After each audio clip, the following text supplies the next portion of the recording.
New details in the case of a New Jersey lawyer accused in a string of sexual assaults in Boston. Matthew Kneelow is now accused in 5 additional attacks involving 4 women.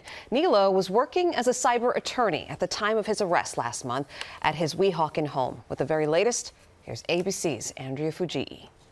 This morning, new charges against New York lawyer and serial rape suspect Matthew Kneelow. He's been indicted in connection with 5 more sexual assaults in Boston, where he grew up. The assaults dating back to 2007 and 2008. Serial sexual offenders just don't stop assaulting because they get too much out of it, both physically, psychologically, etc. And it becomes an obsession.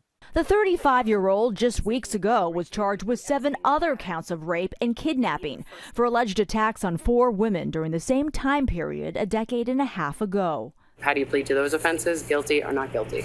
Not guilty.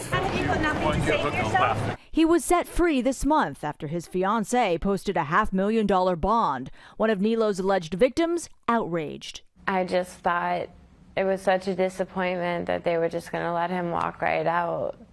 These are such heinous crimes. Before his arrest, authorities used genealogy websites to identify Kneelow, later tracking him down at a corporate event and matching DNA from a water glass to 4 of his alleged victims.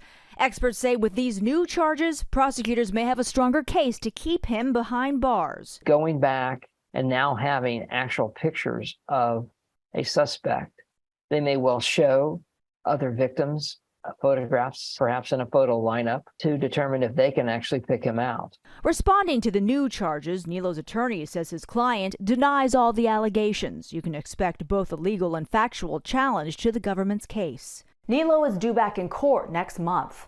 Meanwhile, police in Madison, Wisconsin, where Kneelow went to college, are now working with Boston police to see if any other cases are connected to him.